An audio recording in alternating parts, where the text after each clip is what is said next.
soccer has really football has really just kind of shown me how passionate I can be about something.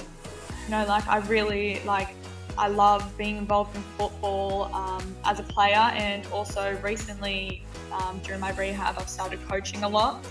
And coaching kind of started as something that not only a job, but a way I could stay involved in football while not being able to play because of my injury. And it's really just shown me how much I love the game, not just playing it.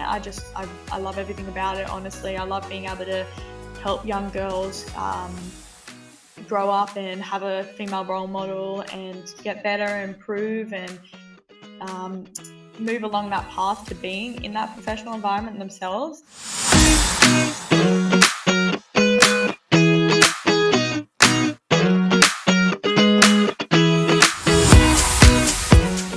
Good afternoon and welcome to the Reflective Coach podcast with Coach Luca. In this episode I'm delighted to welcome professional footballer Aideen Keane. She's currently based out in Australia. She is a young professional footballer and has a great career ahead of her. She's young, she's enthusiastic, she's fierce and she's understanding. She has a whole career ahead of her, and it's great to see how she's going to forge that and then get her on in a few more years and then have that reflective process whereby we can compare to where she is now compared to where she will be at that moment in time. It'll be great then to talk about her journey even further, what she's accomplished, how she's been able to learn, any barriers that she's faced, what she's been able to overcome, the enjoyments, the highs, the lows, working with different coaches, managers in different systems, different teammates, playing maybe out in different countries, maybe representing a national team. But it was great to speak to Aideen, and it was great to have her on the podcast, and it's great to have someone starting off their career and really talking about how their journey has looked so far compared to how they have an outlook towards the future.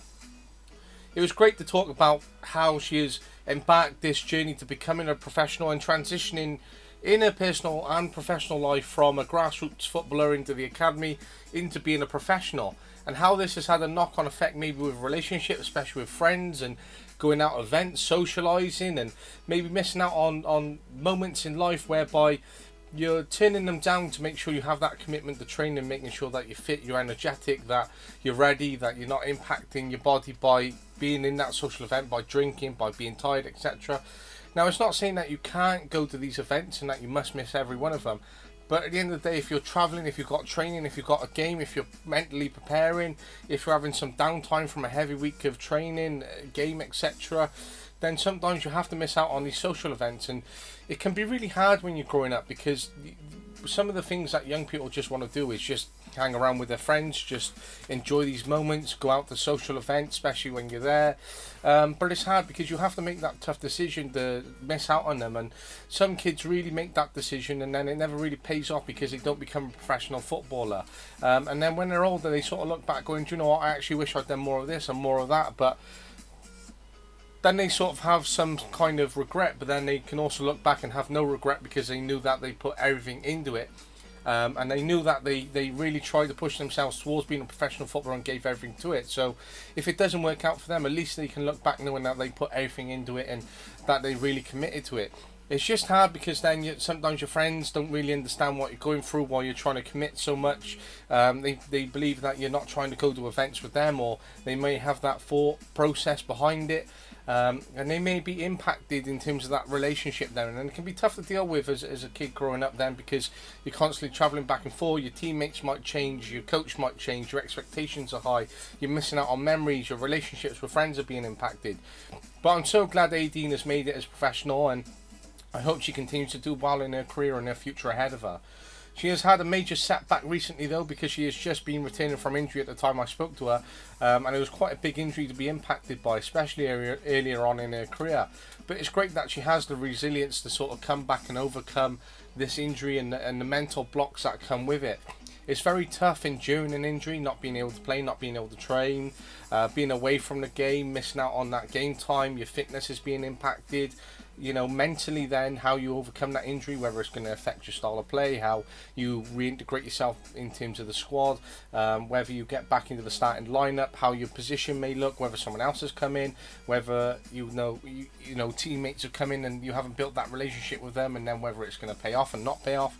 as we've seen in the game, some players return from injury and then they don't have that relationship with the other players that have come in, or they've dropped down the pecking order, or players have kept them out and therefore their careers have sort of taken a different pathway because they've ended up being transferred. But for Aideen, it's a great opportunity to come back and understand what it's like to have that injury and have that mental toughness, whereby if it hits her again as she's older, she's going to know how to overcome any barriers or have that resilience to continue to go again.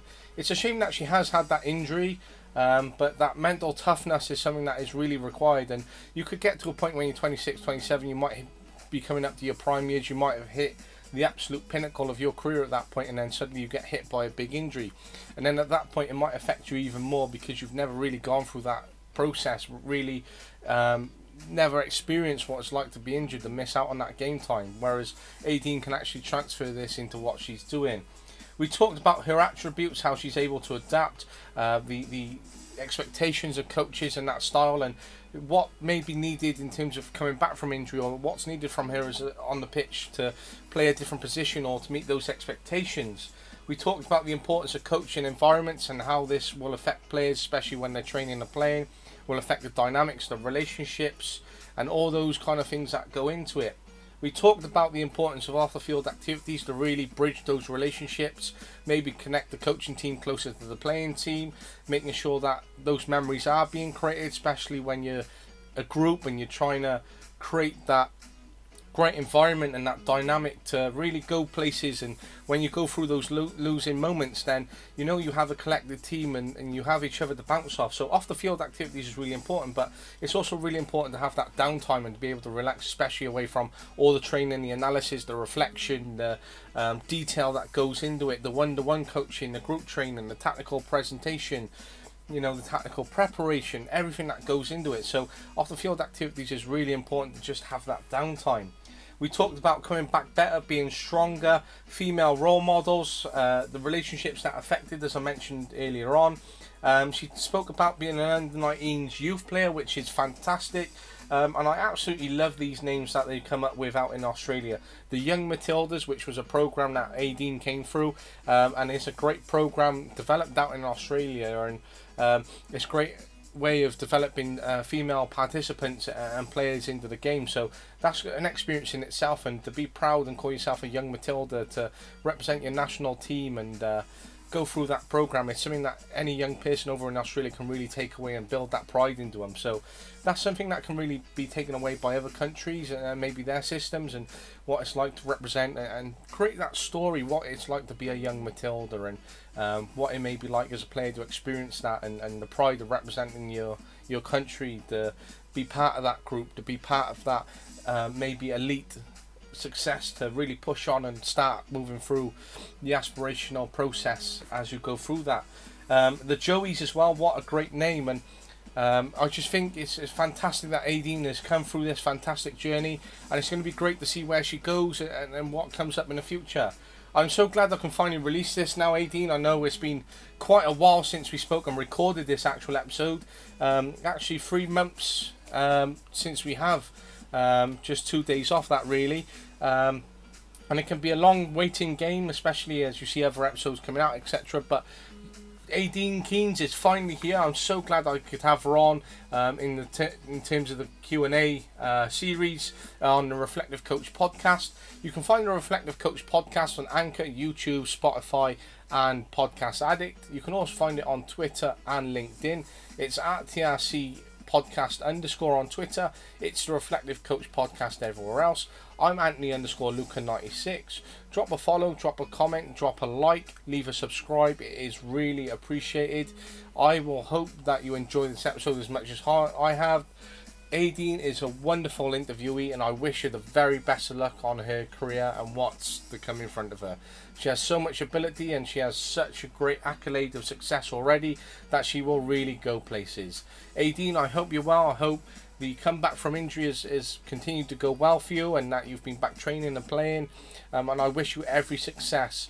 Don't forget to really continue to take away these key elements, part of these conversations. But enjoy this week's episode. It's Aideen Keane. It's a big thank you from me, Coach Luca. Going? I'm good. You okay? Yeah, lovely. All good. Good. Well, I appreciate you coming on later at night in Australia. It's very much appreciated.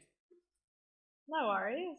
I had a call with someone else from Australia a couple of weeks ago, and they came on at 7 o'clock in the morning their time, and we done it in the evening on the Friday night. So it was quite a commitment. Obviously, Australia has that big time difference. Yeah, on the complete other side of the world. Yeah, that's it, really. So you're of Australian descent or nationality? Yeah, I was born in Australia. My dad though was born in Ireland, and so I've got a lot of family over there. And in terms of being born in Australia, obviously you're 21 now. You're still out there. Have you always lived, or have you moved out at some point and come back, or has it just been straight through? Um, yeah, so most of my life I have been in Australia. I went a very short stint over in Iceland. I was there for about 2 months. So I went to play in their professional league over there during COVID. So when Australia was locked down, and I wasn't able to play over here, an opportunity came up, and I absolutely jumped on it to get a chance to play overseas and also to still be playing during COVID. And obviously, when you were over there, you won promotion with them, I believe. Yeah, yeah. So it was really, really awesome. I went over, I think I got about 5 games in. I scored 4 goals in that 5 games. I felt like I really settled into the team nicely. And yeah, we played really well. And I think we won 4 out of the 5 games. And it was awesome. And obviously, great experience then. But at that time, when you are going across to Iceland, obviously having spent your life in Australia, is that kind of a scary thought to go through, or? Yeah, it was definitely something completely different. I think because it was such a fast decision, my agent reached out to me and he said, do you want to go to Iceland pretty much? And I was kind of like, oh, that's crazy. And a week later, I was on a plane on my way over there. So it was a really big change. But I feel like it was so fast, I didn't have time to really get that scared or get that nervous about it. I just kind of had to do it. And it's good that it sort of happened that way, but it's also good that if, only being there for 2 months, if things didn't work out or you weren't enjoying it or, all those other factors kicked in, then you could have returned home and worked it out from there. But then it's also, as you say, a little bit difficult because you didn't really see it happen as such. It just went so fast and it was only 2 months, whereas it could have been possibly nice to have been there for 6 months, for example. Yeah, no, I think there were positives and negatives of the short term. The short term initially did really appeal to me because I felt like it wasn't a super massive commitment that I would be stuck in if I, went over there and didn't end up liking it. But when I did go, it was amazing. I was really happy to be there. Probably could have gone for a little bit longer, but also the timing worked out really well that when I finished my time in Iceland, I could come back and get straight back into pre-season to A-League. Which is great that it's worked out that way, and it's great that you've grown up in Australia, come through the system. You've been awarded a pro contract there, and it's difficult in the football world because you're always chasing that dream, and sometimes it might mean a lot of players moving around, short-term contracts, loans, free signings, transfers, etc.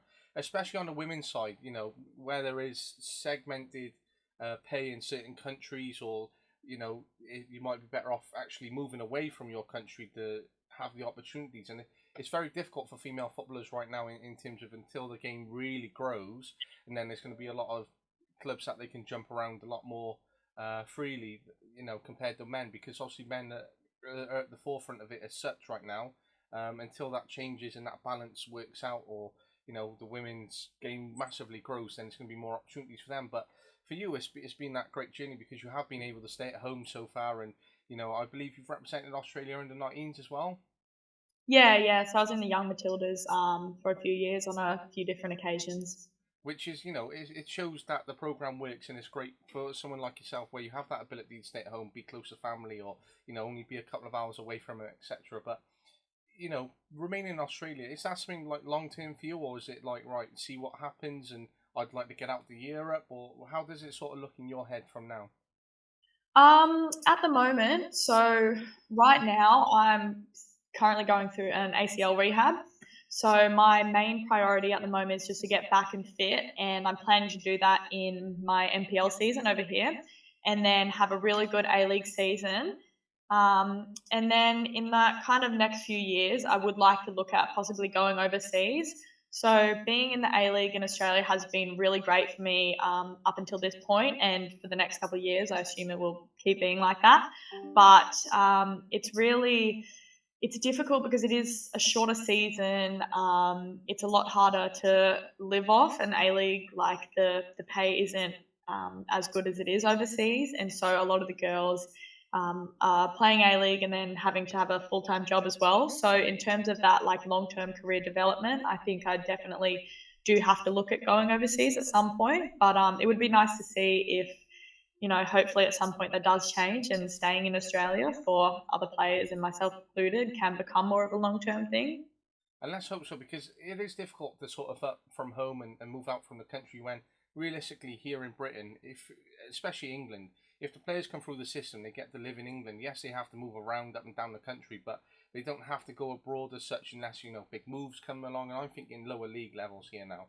And they have the ability just to hop around English clubs and stay within England. But for females, unless there's opportunity, nationally, or they want to get that exposure to try and represent the national team or earn pay, as you say, then it's difficult because then they have to sort of move around different countries. Then, one club might go, right, we don't need you anymore, or the funding's been soaked up, or foreign player status, we need to free up. And, unless the men's team is performing, then there's no money here. And it's very difficult from every sort of professional female footballer I've spoken to. Is a lot of hopping around and moving, which is so difficult to comprehend from my, perspective and on the outcast looking at what you're doing in terms of how your careers are going.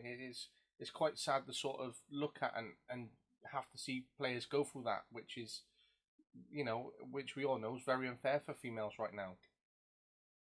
Yeah, no, definitely I agree. I mean, I think if you ask a lot of players in Australia who are really serious about their careers and wanting to progress and develop, moving overseas is kind of like that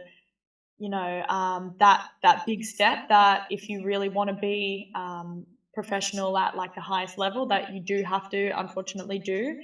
And it's, being in Australia, it's so far away from everywhere. It is such a big thing to be moving to another country, like away from family, away from friends, because it is that massive difference. But yeah, it would be really great to be able to be in a similar position to like women in England and in other countries where it is that smaller distance and it's not as big a move. Whereas in Australia, staying within the country is great, but also can only get you to a certain extent in your career.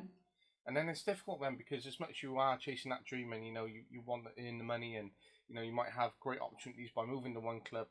Obviously, by the time you turn 28, 29, 30, you can look back and be like, right, I could have had 5 or 6 moves, I could have been here, I could have gone there.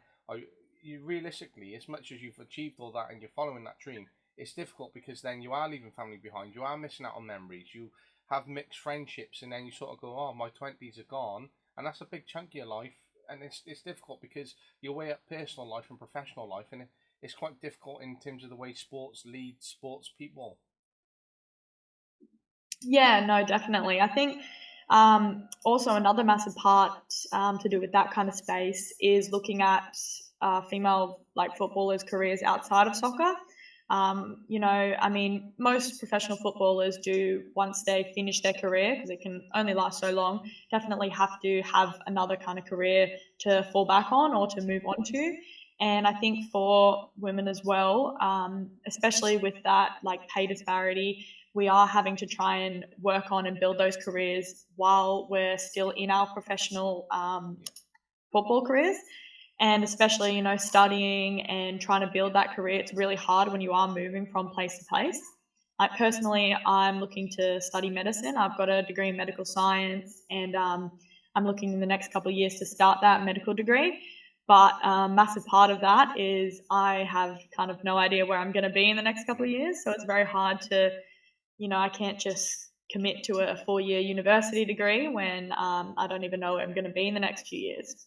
And that's difficult then, because you might have a great 4 years at one club, and then they might go, do you know what, we're going to release you, or we don't need you for whatever reason.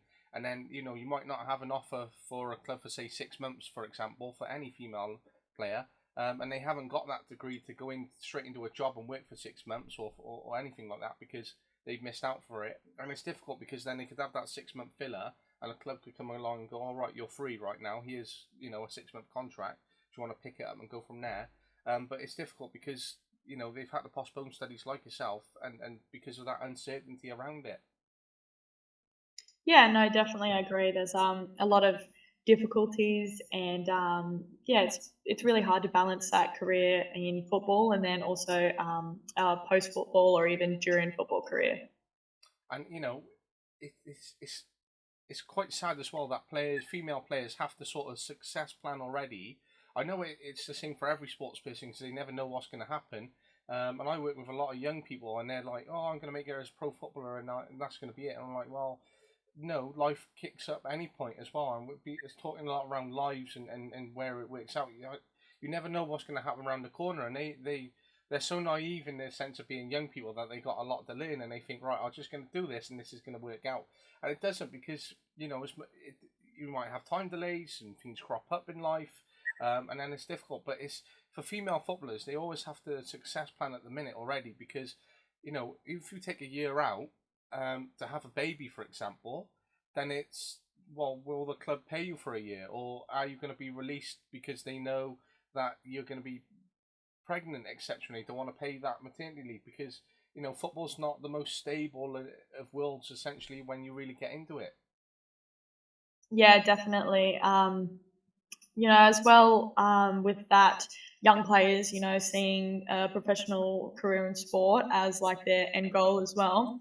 It's really hard where, especially in the A League, even when these players are playing at the highest level in Australia, like I look around for myself, it's a little bit different as I'm a bit younger. I don't need that kind of bigger supporting income. Whereas there's older players who do have partners, who have families, they have to have somewhere to live.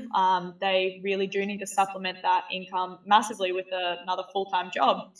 And then you look at the side where it's, well, if we have our professional players who are still working full-time jobs, are they really going to be able to be spending as much time on training and getting better and overall improving the game?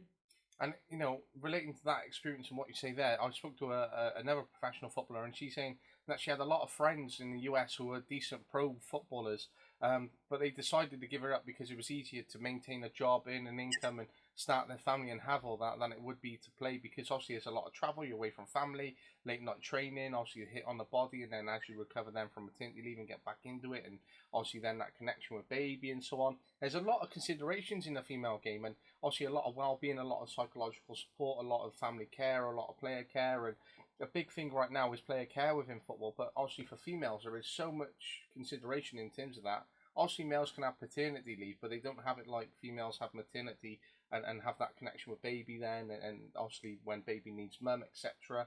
And it's sort of a game which has a lot to sort of grow and develop, and obviously until these conversations keep going on and on and on, and the game continues to grow, then I think it's going to be right at the forefront until we get there. But I just find the female game such an interesting concept and model. But obviously being a young player now, it's you're literally at the start of your career, which is a very exciting point. You're only 21, I believe. Yeah, just turned 21 the other week. You're February the 9th, isn't it? Yes, yeah, Feb 9th. So a couple of weeks into that, yeah. Yeah, full adult life. So that, being young, it's great because I've spoken to a lot of footballers who are sort of like 27, 28, and they've had that experience. But now it's exciting because you've sort of got that outlook of where you want to go in life, what you want to do in terms of professional football, and being very young now, it's great to sort of go, right, here I go, and I'm ready to take the floor with it. But how long have you been in football now? What age did you start at? Well, so I started playing when I was about 5. Pretty much my where I was living was about 5 minutes, like a 5-minute walk from a football field and a football club. And my mum, I was one of 4, so my mum kind of just was like, well, you guys can all walk down to the field, start to play soccer. So that's where I started, just at my local club. And I just kind of fell in love with it, and I've stuck with it ever since. And that's great that you've stuck with it. And just taking a walk down to that football field and you've ended up becoming a professional footballer just shows that it was always within you and had that ability, really. But you play as a midfielder, is that right? I'm actually a winger typically, so I play across the front line, definitely an attacking player. And in terms of attacking, have you always started out from a young age in terms of attacking? It's hard for me to remember exactly where I began, but I'm pretty sure, I've always definitely loved the idea of scoring goals and stuff ever since I was young. So definitely across that front line. I did spend a lot of time as a nine when I was a bit younger, and then I've kind of settled more into the winger position. I prefer being out wide, but I still occasionally spend some time at striker, but definitely my preference is to be out wide. And it's great that you found that position that suits you and you have that preference to play there because, it's difficult for players when obviously they change managers or they have to go into new systems and then they're being moved around various positions. And I got a friend in mind who was a very good winger. I played with him when I was, 7, 8, 9, I believe. And as a young kid, he was the best footballer I'd ever seen. And even now, when I played with him the other week, he was still the best footballer I've ever played with. And he was a very much attacking winger, scoring goals and just scored for fun. But as he's got older, he's been moved to left wing back and then centre back. And it's quite interesting that he is playing centre back now. It's like you've sort of lost all those qualities where you're pacey, you can shoot, you can cross the ball, you can cut in, etc. Because he's ended up going to left wing back and then dropping into centre back to cover because he's had that ability where he's learned it defensively. But it's sort of been a shame. It's great to see that his coaches have adapted him, but it's also a shame to see how much of his raw ability that he has lost because he's ended up becoming very limited in that sense. Yeah, no, I definitely think there's different abilities that are suited to different positions. Personally, I feel like the style of play that I like to play and like my strengths and stuff are really suited to that attacking position. Obviously, if a coach puts me in as a defender, I have to deal with that. But I'd definitely rather stay as far up the field as I can. Well, let's hope that you can continue to stay where you want to play and score a lot more goals. So, it's great that you understand where you want to play and sometimes it's you have to sort of go in and say, look, this is where I'm going to play and have to really put yourself at the forefront because if you're adapted too much, then you don't perform in one game because you're not used to the position or you're not getting as forward as you'd like to go. Say, for example, you're playing left back and then suddenly the fans or other coaches are like, oh, right, you didn't play that well. And it's not a fair picture to sort of paint when you've been adapted to a different position. Yeah, no, I definitely agree. Coaches are always going to have different opinions. Sometimes you might end up agreeing with them. Sometimes you're forever going to disagree.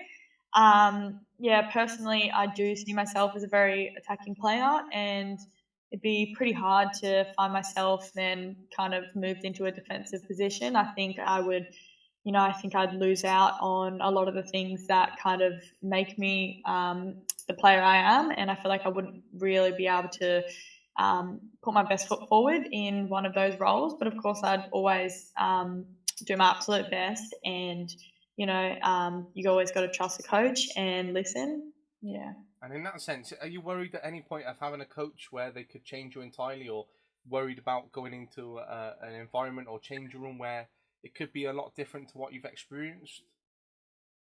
Well, I feel there's a lot of players out there who do get moved around a lot.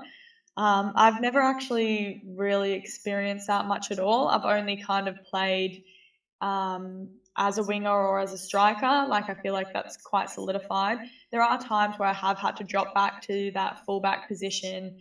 And I mean, I still, as a fullback, I still feel like I can express myself. And if that's where a coach thinks that I can have the best impact, I'm quite inclined to listen and be like, put my best foot forward, give it my best go, despite not really being used to the position.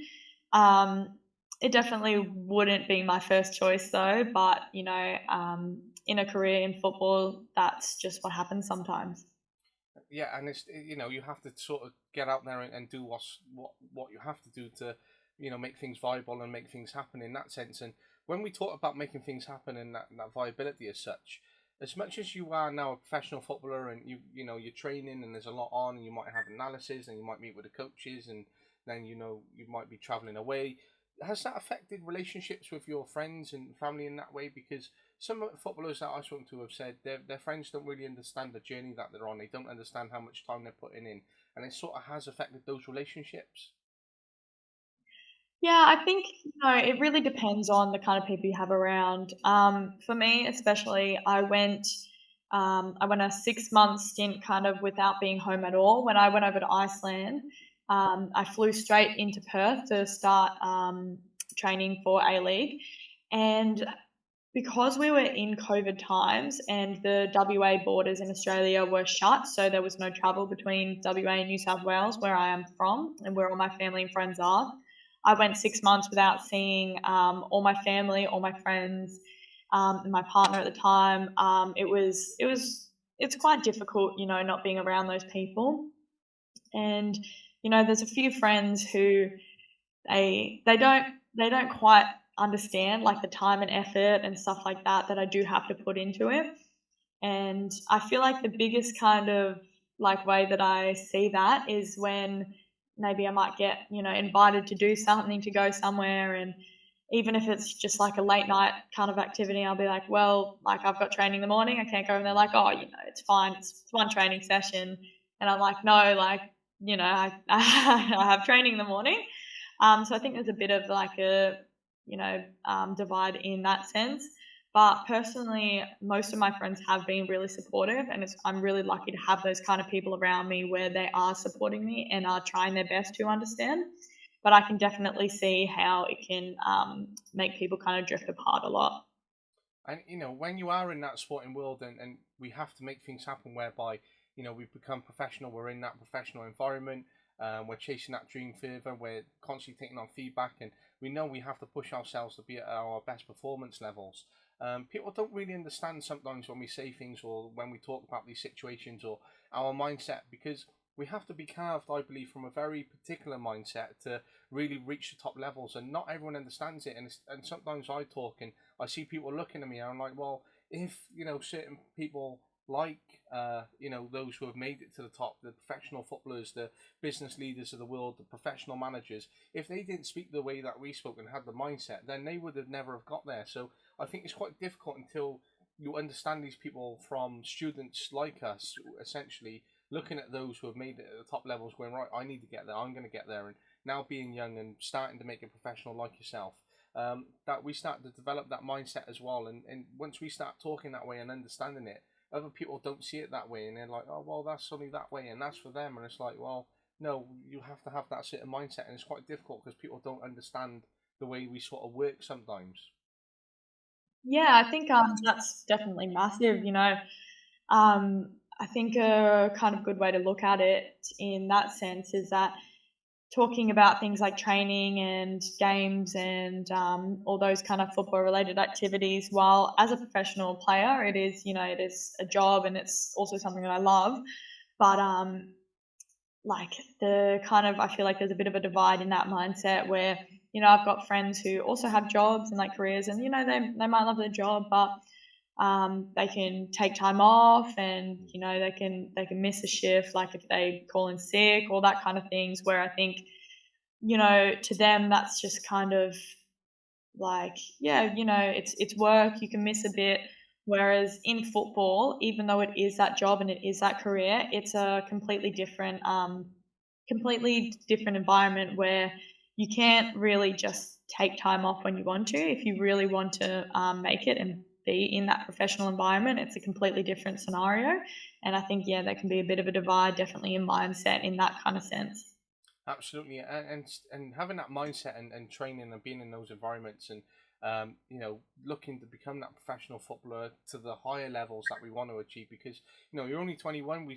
There's a lot of learning still to be had, a lot of training sessions. Experiences will shape you, and obviously technical ability. The more you get games and experienced teams against you, it's going to be incredible to see you grow and continue to move forward and be the best version of ourselves, because I know I'm 26 and I'm nowhere near the best version of myself, and I know I'm still in the progress making.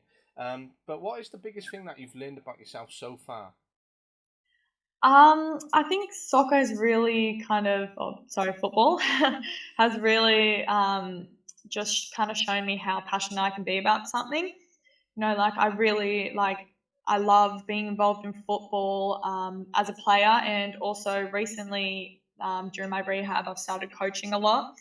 And, coaching kind of started as something that um, or not only a job, but a way I could stay involved in football while not being able to play because of my injury. And it's really just shown me how much I love the game, not just playing it. I love everything about it. Honestly, I love being able to help young girls grow up and have a female role model and get better, improve, and um, move along that path to being in that professional environment themselves. And yeah, honestly, I just can kind of see looking in on it how passionate I really am about this sport. And it's just, yeah, such a massive thing to me. And I think that's really the biggest thing that I have drawn out of it. And that's great that you say about being a role model and essentially being an advocate for the future for the young players. But it's also remembering that you got a career here and now, and that you are one of the young players coming through. And I was speaking to another professional footballer, and she was talking about being an advocate herself and about being a role model and how she wants to change the game and path the future. And I was like, well, that's all great that we are, and you want to do that, and you know you have that outlook. But I said, don't forget about you here and now, because it is your career, it's your journey, and as much as you are paving a way for the future, you don't want to do it too much in a way that it takes away from your own career, because you're only young, you're still on it yourself, and you want to enjoy it as much as possible because you're in the here and now. And there might be a time when you're 31, 41, for example, you're retired, you're away from the game, and you're like, do you know what, I wish I spent more time doing this. And you don't want to get to that point and look back with a lot of regret. You want to look back and go, do you know what, I gave everything, I enjoyed it, I'm glad I've done this. And even though that might not have worked out, I had that opportunity to do this, and I made these choices on my own terms. And it's about enjoying that pathway whilst you're on it. And sometimes sports doesn't always give us the enjoyment that we think comes with sport. But you know, it's you know, being 21, it's great to see you start out, but also know you have to sort of make that journey yours to really enjoy it without it being taken away from you. Yeah, no, I definitely agree. I've been pretty lucky that I'm involved in a lot of kind of spaces as a coach. And I've been really clear that, yeah, I want to be around as much as I can. And I do want to do everything that I can to like make a really good environment for the young girls that I'm involved with. Um, while making that, a big priority for myself, I've also been very clear about the fact that I am still a player. And while I'm rehabbing at the moment, my rehab is definitely my number one priority. And I've been really lucky that all these clubs are super understanding, and they just kind of want find a little balance that really works for both of us in the space where I can be there when I can, but also I'm allowed to take that time to do everything right in my rehab and in a playing sense. And you know, it's great that you have a supportive club and that you can focus on doing rehab and coming out positive on the other side to get back into playing. And it's great. Have you struggled mentally in terms of going through that situation now with this rehab and the injury? Yeah, I mean, I don't think you could ask anyone who's gone through an ACL that question and them say no. It's a massive thing. It's really hard. It's 12 months away from football, which is such a massive part of my life. Especially when I first kind of heard the news that that it was an ACL.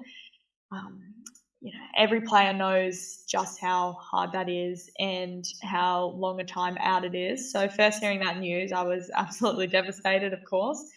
Um, Something that really, really did make it difficult as well was that the injury came about 3 months out from the under 20s World Cup that I was pretty much like on the path to be playing in. And so that was something that I was really, really, really looking forward to, and I was kind of seeing as a massive part and a massive step in my career.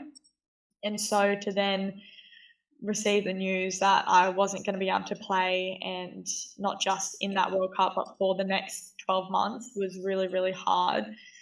And it was a lot of work to kind of flip that negative mindset into a positive one, where I could look at the injury and go, well, that's happened. There's no changing it. I can either sit around and feel sorry for myself, or I can start my rehab, put everything into it, and make sure that when I do come back, I come back better and I come back ready, I come back safely. Yeah, just put absolutely everything into that rehab, which I feel like I have been able to do. And it's great that you have that mindset to come back better and come back stronger, and certainly have that focus, because as you say, it can be world shattering in that sense, especially when you were looking forward to going to such a great tournament and having that experience. And obviously now you're going to get to an age where you miss that opportunity. You can't go back and do under 20s again, and that's what I mean. Football is so sad in that sense when things like that happen, and especially when you're a young player as well. Even if the World Cup wasn't there and go right, you're out for 12 months.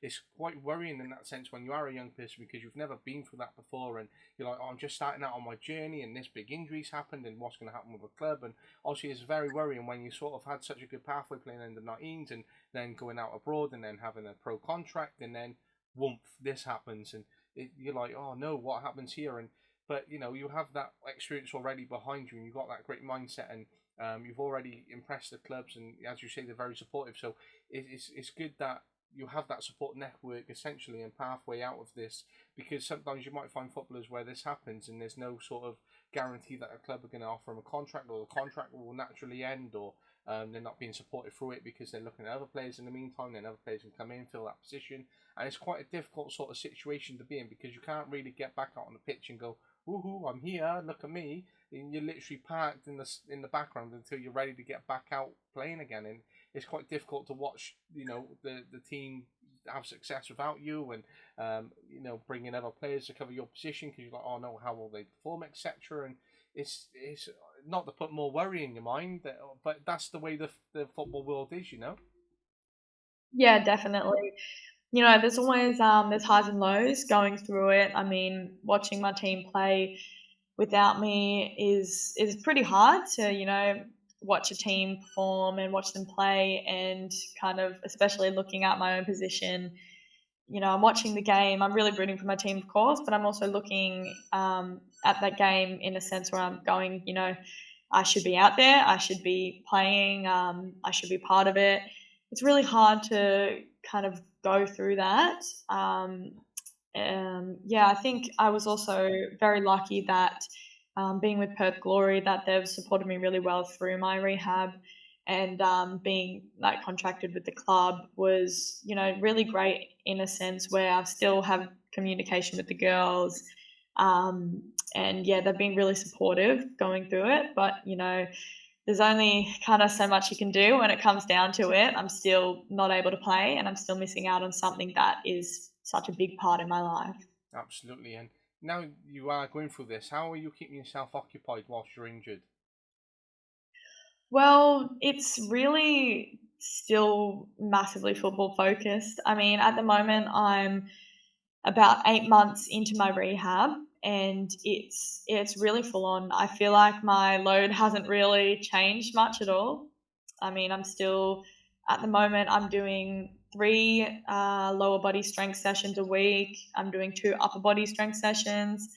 I have three field sessions where I'm doing volume running, speed running, and change of direction. And then I also have at the moment two ball work sessions.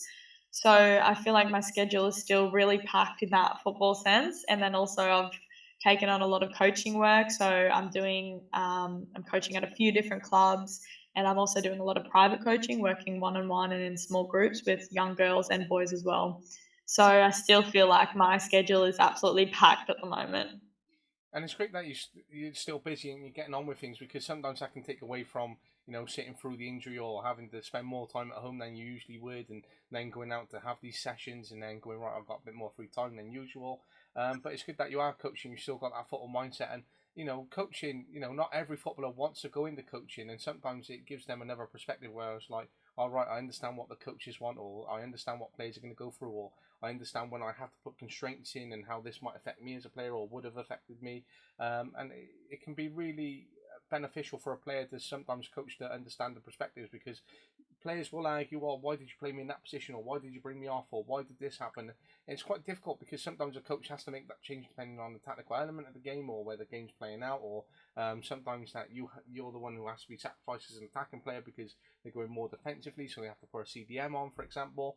And then you're like, why did you bring me off? I was having a good game. But sometimes when you're in that situation, you can understand the sort of components that the coach is going through in the thought process, and it's not easy to be a coach. Yeah, definitely. I think I'm really lucky that I've, kind of had this time to get involved with it because honestly, when I first got injured, I thought about it and I decided to get involved in coaching. And I wasn't sure if I was going to like it or not. And I really have fallen in love with it as well. I kind of thought before I didn't really think I was going to be the player who then turned into a coach after their career. But I've really found that I do really enjoy it and I love being able to help players, especially help young girls to really improve and just become better players. And I also do see that going through certain things in coaching, I find that all the knowledge that I have, I never really think too much into detail. Whereas when I'm coaching, I have to really explain the like why I do certain things and body position here, position of our foot here, all these little things where I wouldn't usually have to explain and think about those things. Whereas in this coaching environment I am and I'm having to pass that information on, it kind of just gives me better knowledge of all the things that I do and understand why I do them. So it really solidifies and confirms that information for myself as a player as well. So I think I've definitely learned a lot from it already.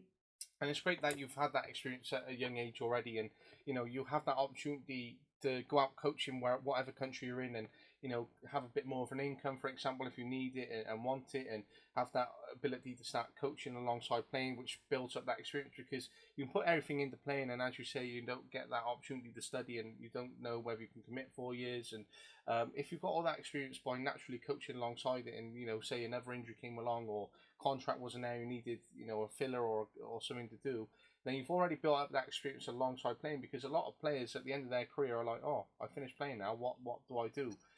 So it's great that you have that experience, and you can take that away. Obviously, working with young people, whether you could go back into teaching, or whether you might then pursue medical science to a further level, and medicine and all that.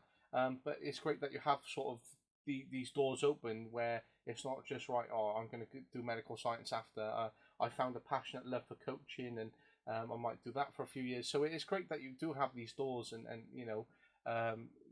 you're already success planning it naturally without sort of going right. Here's my strategy, but it's making sure that again you enjoy it at the age of 21 as well.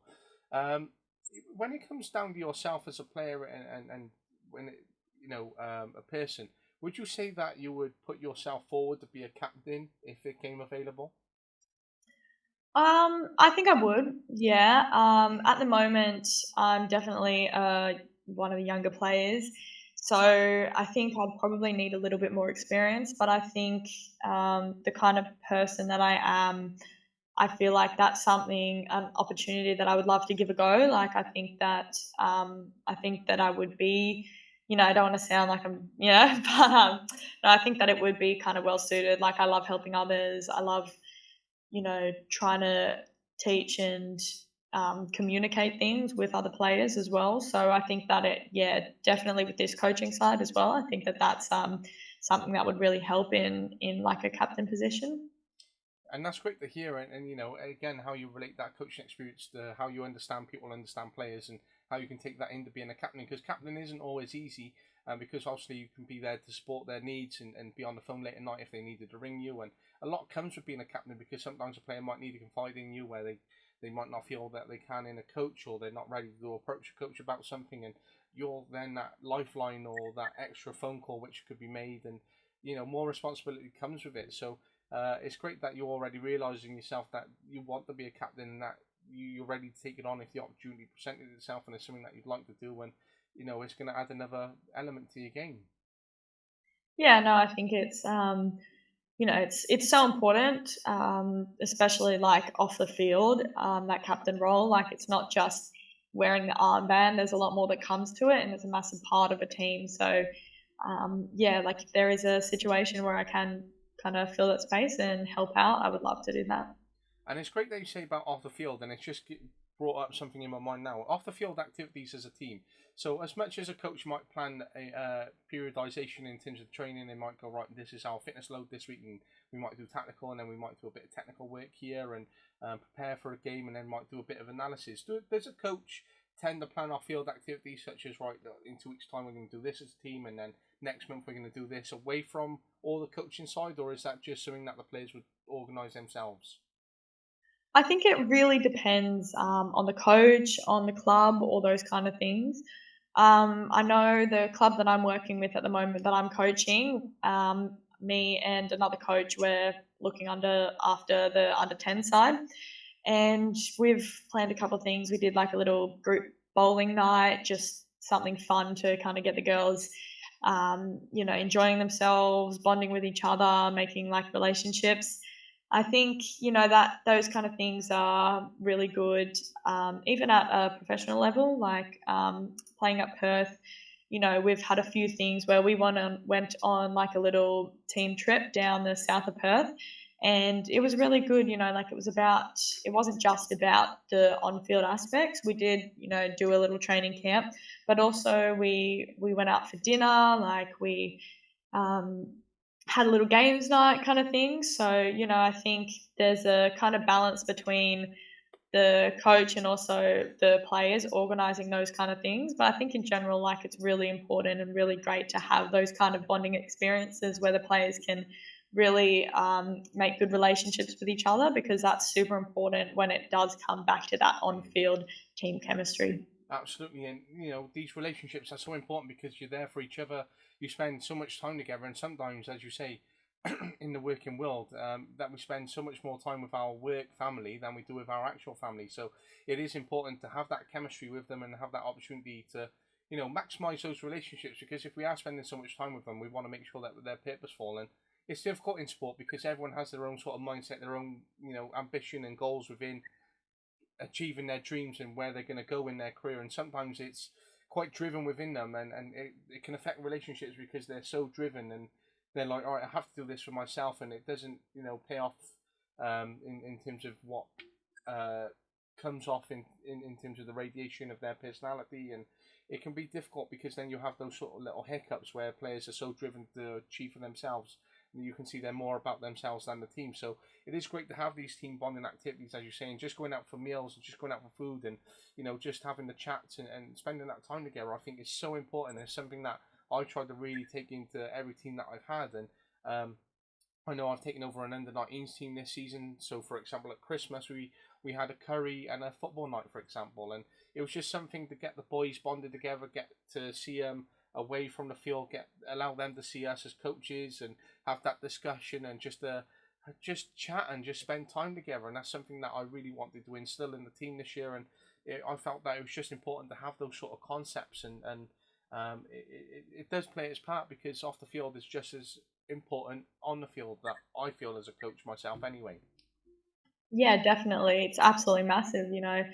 The relationships that you have with your teammates are super important when it comes to on field, but also, like you build those relationships for life almost with a lot of players. I know, like personally, some of my best friends are people that I've met through soccer, and so I'm really glad that we did have those environments where you can kind of build those relationships and make those lifelong friends. And in this sense, then, if you wasn't a professional soccer player, would you be professional at any other sport, do you reckon? Oh, I think I love sport so much. Whatever sport I would kind of be thrown into, I think I'd have to, at least give it a red hot crack to get to that level. There's a few sports that I've played here and there, and I've always just absolutely loved playing any kind of sport, and I'd always try my hardest. So I would love to, no matter what sport. Any sport, okay, that's cool. And when you sort of come back the grassroots then and the system that you come through, I love that you said earlier, young Matildas. Um, the Australian football way of doing things is so cool, the Socceroos and everything that they go through. How does the grassroots system sort of work in Australia? Do you have a typical like youth league that you play through, say under sixes to under 16s, and then a scholarship, or is there, as you say, young Matildas? Is there sort of a name for like the youth leagues in terms of all that. It's interesting to sort of I'm a blank canvas when it comes to Australian youth league. So anything like that I find fascinating to sort of understand and know about.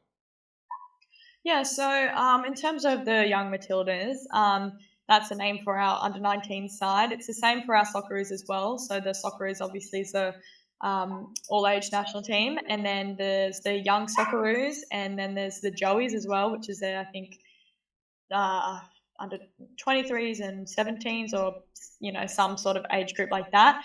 And on the women's side, we have our Matildas. We have the Young Matildas, which is that like under 19, 20s, 23, depending on the tournament. And then we also have our Junior Matildas, which is our under 16 side. So that's kind of the national team structure. And then in terms of like our youth league kind of space, it's a bit divided between the states. So, sorry, that's my dog in the background. Completely fine, Why honestly. door closed? So our states all have. Sorry. No, it's Our fine, states. honestly. Our states all have their own NPL, which is the National Premier League, and so that runs in, I think it's 14s, 16s, 18s, and 20s. I'm actually not sure because it's changed since I was in those age groups. So it used to be 13s, 15s, 17s, and they've added another age group in, so it's a bit different. And so those competitions are all separate for all the states in Australia. And then there are a few nationals competitions, under 15s, under 17s, where the best players from those states get picked to represent the state and play against each other. And those kind of tournaments are really massive in those national team scoutings for the younger age groups, and also A-League teams. So most A-League coaches do watch both the NPL and also those national competitions to really find the talent in the youth and get their players that way. And it's great that you have those opportunities, and it's so fascinating to sort of hear how it works in every country. And it's great, for example, in America that they have so many showcase events, and I feel that's something that could be brought here to Britain, and that could be massive for us. And we do have little things like talent ID days and showcase events, but nothing to the magnitude of what happens in America, for example. So when you talk about when the best players are grouped together, and then they're going through these platforms, it's fascinating in terms of how it works in every country and what we could take away, and it's great to hear. But going through a young player, obviously amazing experience to meet so many different people, and it can be difficult then when you're slotted into a team full of like girls that you're like, I don't know any of these, and we don't know how to link up, we don't know how to play. Did you enjoy that experience as a young player, or did you find it quite difficult to sort of go through as a young person? I think it's a bit of a mix of both. In certain spaces, it was really great to be able to meet new people and work with people who have different playing styles and different like attributes. It really can push you to just be a better player, and also like learn how to adapt to other players and other playing styles.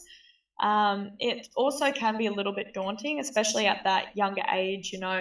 I actually came into like rep football at a bit of a later age, so coming into these situations and scenarios where I didn't know most of the girls there, it can be a little bit nerve wracking, especially when there's kind of that pressure on you to perform and match their kind of level. So yeah, I think it's a bit of both. But I mean, in terms of that nerve side, it's even though at the time it can feel a bit nerve wracking and not great, I think it's really important because those are the kind of situations that you are going to end up in all areas of life, like especially as a professional footballer. If you transfer or if you make that big move overseas, there's definitely going to be people that you don't know, and you're going to have to be used to those situations. But also in all areas of life, moving jobs, moving house, country, state, all that kind of thing. You're always going to be in a situation where you don't know people, and so it's great to have that exposure. Absolutely, and that exposure is so important, especially as a young person, especially as a player, especially as a person at any point in life as well. So it's great that you talk about those experiences, about having those relationships and meeting new people that they can really push you, and it can help you grow because of the players around you, or because you see how much they're pushing themselves. It can really push up your performance levels as well naturally, and it's great that you sort of thrived off that situation, that experience, and to get where you are. And it's great that you sort of look back knowing that you were sort of scared to go through the process, but you enjoyed it at the same time, because it is very daunting as a young player to sort of go, right, my mum and dad or parent carer, etc., have to drive me here, and then they gotta watch me compete against all these other girls, and it's hard to feel what they go through, because they're literally, their child is on the line, literally being handpicked or being criticised or being compared to so many other players, and that's quite difficult to comprehend as a person, let alone as a parent, for example. I'm not a parent, but I can only sort of put myself in a contrast of what my parents were thinking in that sense, and it's amazing to have that experience, so, and to go, right, I've got that experience behind me, and we've done that, we trialed, and we made it happen. But from their perspective, it must have been so difficult, sort of, to stand there and watch yourself go through it, for example. Yeah, no, I mean, I can only imagine, my parents have taken me to countless tournaments, countless trials, all these kind of things. And yeah, I can imagine, that it's pretty hard to see their daughter out there trying to make a squad. And sometimes, sometimes players don't make that squad, and it can be really disappointing on the player. And that is also something that the parents have to deal with, to, make sure that they're there for the child as well. Yeah, so I think, it's a daunting process for all parties involved. And when we talk about that process, now you're at the start of your career, have you set yourself like an ultimate goal, say like by 30 I want to achieve this? So for example, it might be a long-term contract at a club where you're earning decent money, and everything in life is sort of set off for you, like house and starting family and relationship, all that. Or is it national team, and then see what happens at the end of my career in life will happen? Do you have a sort of ultimate goal that you've set, or is it sort of like little objectives, and then working out what happens from there? In terms of long term, it's definitely national team focus for me. I think it would, being a part of the Matildas is 100% my biggest goal, and it's something that I really, really want to push myself to be able to do. It's massive for me. I think, representing my country, but also being able to play alongside and against the best players in the world is absolutely massive for me, and that is, yeah, definitely my biggest goal. Um, in a more kind of short term sense, getting through my rehab, my kind of next massive or big goal is really just focusing on having a really good A League season. So I will be going through my NPL season first, but A League to me is that season where I really want to perform well and show kind of what I can do in order to make a bigger move and get an overseas contract. I'd love to be a top player in the A League where those opportunities kind of come looking then. And when you say about that contract and overseas, and reaching a national team, is it literally going to be a case now where it is all or nothing for you, whereby you're happy to sacrifice having a relationship, happy to sacrifice having a family till a later age? Or is it sort of in the back of your mind going, I might or could have a family, or I'd like to do this at this age if that doesn't happen by then? Or how does it sort of look for you in your head? Because obviously I know we covered a little bit earlier, but just to having that sort of ultimate goal, as you say, for the national team, and then putting that together, then it's interesting to see how you're going to approach that. I think for me, the way that I kind of think about it is I want to do pretty much everything I can to be as successful as I can be. I want to play at the absolute highest level that I can, and that's just something that's so important to me. Like, I feel like can't really imagine myself stopping pushing for that. That doesn't necessarily mean that if I don't get to the kind of level that I'd like to be, that I'm just gonna push it aside. I think whatever that level ends up being, which hopefully is the very top for me, that's what I'm gonna keep pushing at forever, pretty much. I love that mindset, and I back you 100%, and I wish you the very best of luck in terms of coming out of rehab now, and having those many objectives, as you say, and then achieving that ultimate goal, and hopefully then life and everything else that comes with it, whenever that may happen, hopefully works out in the best for you, and can make that happen. Because, as I said, it's interesting talking to such a young player starting out on their journey. We can't foresee the future. We can't time travel and go, oh, right, that's definitely going to happen, or this is going to happen.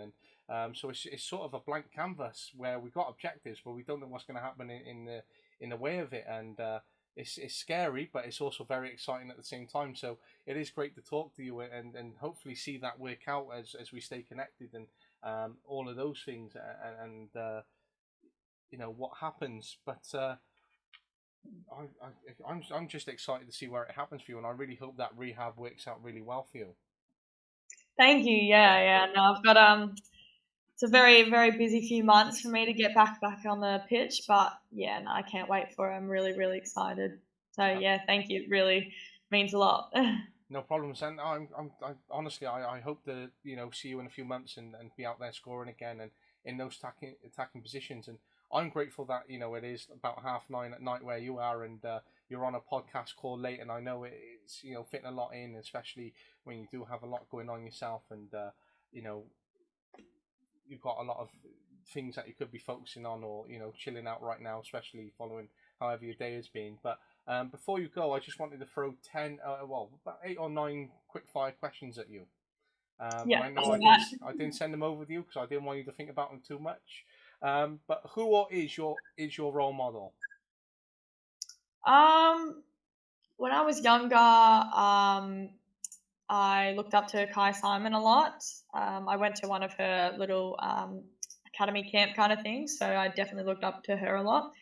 At the moment, I see a lot of similarities between myself and Hayley Rasso. They're both Matilda's players. And, I think we have a very similar playing style, and she's just incredible to watch on the pitch. So I'd say definitely Hayley Rasso at the moment. Fantastic. Do you have any superstitions as a footballer? Not particularly. I wouldn't say superstitions. I do have a little bit of a routine in my kind of bigger matches. I like to do my hair before it, put a little braid, something like that. Not really superstitious. It just kind of gets me in the right headspace. Love it. I know we sort of touched a little bit on this question, but if you had literally the free reign, the free will, any choice, if you could go play for any club in the world, would there be a particular club? I don't know about a particular club. I definitely like to go play in England in the WSL. Yeah, honestly, whatever the best club is at the time, probably. Love that. So, no Chelsea or Arsenal until then. If West Ham are top of it, then we could see a future West Ham player, for example. But, that could be an exciting move at some point, hopefully in the future. I know that you said England, but if England wasn't an option, if you could move to any other country in the world, and it could even be away from football, what country would it be? I would be interested in looking at Sweden, probably. They have a really good league over there. I've actually got a couple of friends playing in the league over there. So it's also a very beautiful country, beautiful area. So that, yeah, definitely an option over there. And that's a country that I hope to go out to holiday at some point and experience, because, as you say, it is beautiful, and I've seen a few people and pictures on Insta and all that, and it's definitely a country I'd love to go to. If you Yeah. could play alongside any player, who would it be? Oh man, it's a tough one. I'd probably say maybe Sam Kerr.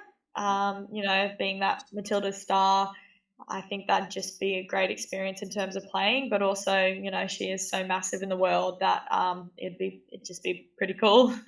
That'd be wicked, and good documentary on here as well, which is great. Yeah. If you wanted a fan or a coach or someone close to you, describe yourself in 3 years, what would they be and why? Um. hmm. Um. Along the lines of fierce. Um. I'd like to think that my attitude both on and off the pitch is just absolutely going for it, no matter what. Also, understanding, I think, both on and off the pitch as well, I think is really important to be, an understanding person. And I hope that, my friends and family and all that think of me that way, think of me as someone who they can talk to. And I'm not sure. I'm kind of just thinking along the lines of that kind of fierce, physical player like that. I think that's the kind of player that I'd like to be seen as. That as the Matildas like to say, that never say die attitude. No, I love it, and it's great that it's a selling point essentially as well for you, where you are seen to be that. And if a coach said, right, I want this player, and an agent goes, boom, I can think of one, and it describes you automatically, then that's exactly what you want as well. And I know you're at the start of your career, and I know we may have touched on it a little bit, but if you want to be remembered for one thing at the end of your career, what would it be? I think it's that same, just that same kind of style of play and kind of player that I am, and I like to think that I am, is just giving 100% no matter what it is.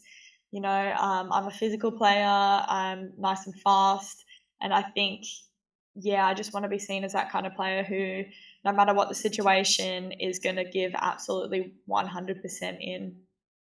Love it, and that's the quick fire questions. But again, I really appreciate your time. And again, I know it's late at night, and it's it can be daunting sometimes to have a podcast call late at night and be thinking when it could be a chill out time. But I really do appreciate it, and I really wish you the best luck on rehab. And as said, in a few months, I hope to see you back on the pitch. But I'm glad we could make this happen. I know that we did have a date arranged months ago, but I'm glad that we have made this happen, and that you've been so brilliant in helping get it arranged and building up towards that. And it'd be great to have you again on in the future upon return, and see how things work out, and where they go, and sort of make that comparison between the first time we spoke and the second time, and definitely do it again. But no, I'm so appreciative of your time and organising and making this happen, which I'm really grateful for. Yeah, no worries at all. Honestly, it's absolutely my pleasure to be on here. I'm really glad that you reached out and that I could, jump on and be a part of it. It's been really nice. Yeah, great to chat to you. I'm really glad. But thank you from me. I'll drop your message in a bit. But thank you again. Yeah, no worries. Thank you. Thanks. Take care. See ya.